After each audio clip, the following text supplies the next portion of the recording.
Assalamualaikum warahmatullahi wabarakatuh. Perkenalkan nama saya Nabila Roma dengan NIM 2304 dengan nomor B kelompok 6. Di sini saya akan menjelaskan tentang K3 atau kesehatan dan keselamatan kerja. Konsep dasar K3 laboratorium. Laboratorium merupakan salah satu tempat paling penting yang berada baik di perusahaan, lembaga pendidikan maupun lembaga penelitian.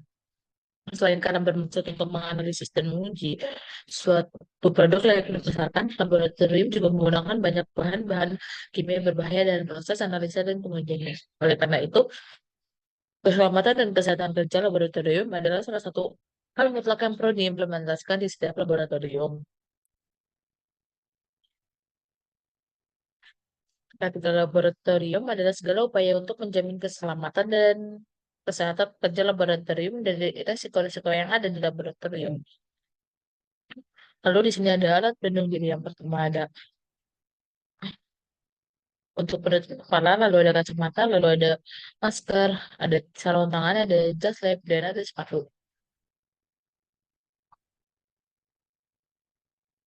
Lalu di sini ada alat yang biasa digunakan, ada tabung reaksi, Allen Meyer, glass beaker,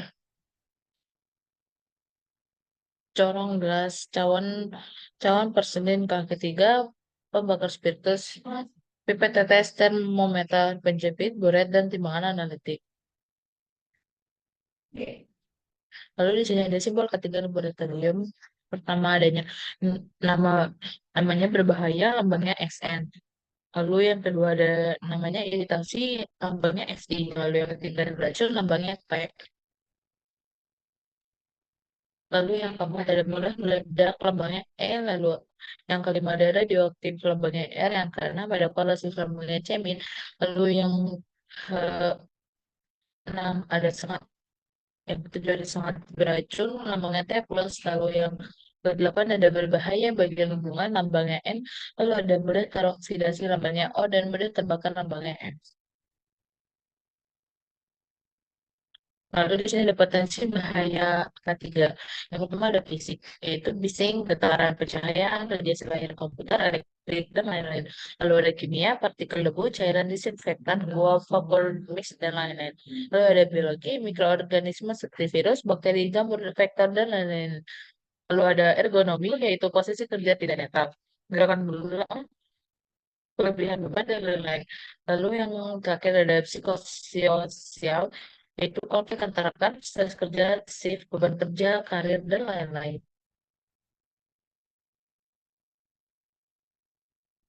Lalu di sini ada pencegahannya, yaitu memakai alat pelindung diri atau APD, gunakan APD sesuai standar KFK, seperti sarung tangan, kacamata, masker, protez, dan sepatu pelindung.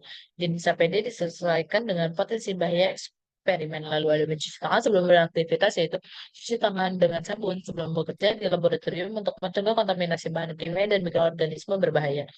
Lalu yang ketiga ada memperhatikan peraturan dan tanda peringatan, yaitu patuhi peraturan dan perhatikan tanda peringatan untuk menghindari risiko kecelakaan serta memastikan keamanan eksperimen. Lalu ada melakukan eksperimen dengan pengawasan ahli, itu pengawasan ahli diperlukan untuk mengurangi risiko dan memastikan keseluruhan eksperimen dilakukan dengan benar. Lalu ada memahami bahan-bahan yang digunakan, yaitu kenali karakteristik bahan kimia melalui material safety data sheet atau MSDS untuk mengetahui sifat resiko dan cara penanganannya. Lalu ada membuang limbah dengan tepat, misalkan limbah laboratorium sesuai kategori seperti limbah kimia ke wadah khusus dan sampah umum ke tempat yang sesuai. Lalu ada langkah-langkah penanganan kecelakaan laboratorium.